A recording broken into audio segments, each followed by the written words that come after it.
ഗോവിന്ദച്ചാമിയുടെ jail ചാട്ടത്തിന്റെ ദൃശ്യങ്ങൾ പുറത്ത്.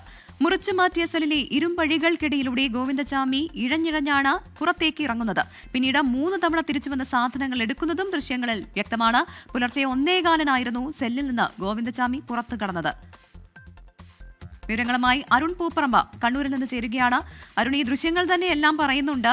എത്ര വിദഗ്ധമായാണ് അയാൾ പുറത്തേക്ക് കടന്നത്, പിന്നീട് സംഭവിച്ചത് എന്തൊക്കെയാണെന്ന്, മറ്റു വിവരങ്ങൾ എങ്ങനെയാണ്?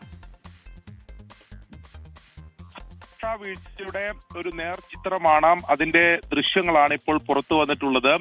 ഒരു കൊടും ക്രിമിനൽ ഇത്ര അതീവ സുരക്ഷ ഉണ്ടെന്ന് അവകാശപ്പെടുന്ന കണ്ണൂർ സെൻട്രൽ ജയിലിലെ 10ാം ബ്ലോക്കിൽ നിന്നും മാസങ്ങളെടുത്തുള്ള ആസൂത്രണത്തിനൊടുവിൽ അതിന്റെ സെല്ലിന്റെ ഇരുമ്പ് കമ്പി മകൾ അറത്തുമാറ്റി, അതിനുശേഷം അതിന്റെ താഴ്ഭാഗത്തുള്ള അത് അറത്തുമാറ്റി പിന്നീട് പുറത്തേക്ക് ഇറങ്ങുന്ന നിർണായകമായിട്ടുള്ള CCTV, ജയിലിന്റെ അകത്തുള്ള CCTV ദൃശ്യമാണ് ഇന്ന് പുറത്തു വന്നത്. ഇപ്പോൾ സൂചിപ്പിച്ചതുപോലെ തന്നെ ആ സെല്ലിൽ നിന്ന് പുറത്തിറങ്ങിയതിനു ശേഷം ഈ തുണികളും മറ്റും എടുക്കാനാണ് എന്നതാണ് കരുതുന്നത്.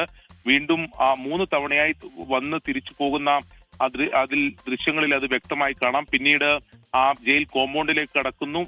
അവിടെയുള്ള ഒരു ദൃശ്യം കൂടി പുറത്തു വന്നിട്ടുണ്ട്.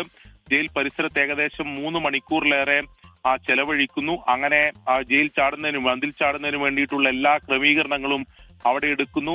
അങ്ങനെയാണ് ഈ ജയിൽ ചാട്ടം നടക്കുന്നത്. അപ്പോഴൊക്കെ നമ്മുടെ അവിടുത്തെ അതായത് ഈ ജയിൽ സിസ്റ്റം, അതായത് നിരീക്ഷണ ക്യാമറകൾ, പാറാവ് ഉൾപ്പെടെയുള്ള സംവിധാനങ്ങളെല്ലാം ആ സമയത്ത് പരാജയപ്പെട്ടു എന്ന് തെളിയിക്കുന്ന ദൃശ്യങ്ങൾ തന്നെയാണ് എന്തായാലും പുറത്തു വന്നിട്ടുള്ളത്.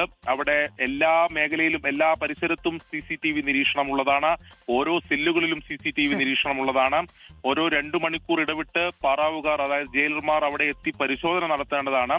ഇത്തരം സുരക്ഷാ വലയങ്ങളെല്ലാം ഭേദിച്ചുകൊണ്ട് അതൊന്നും അവിടെ കൃത്യമായി ഉണ്ടായിട്ടില്ല എന്ന് കൂടി ഈ ദൃശ്യങ്ങൾ തീർച്ചയായും അരുൺ സൂചിപ്പിച്ചതുപോലെ തന്നെ എത്രത്തോളം സുരക്ഷാ വീഴ്ചയാണ് ഉണ്ടായിരിക്കുന്നത് തന്നെ ആ ദൃശ്യങ്ങളിൽ നിന്ന് വ്യക്തമാവുകയാണ്. അരുൺ പൂപ്പറമ്പയാണ് വിവരങ്ങൾ നൽകിയത്.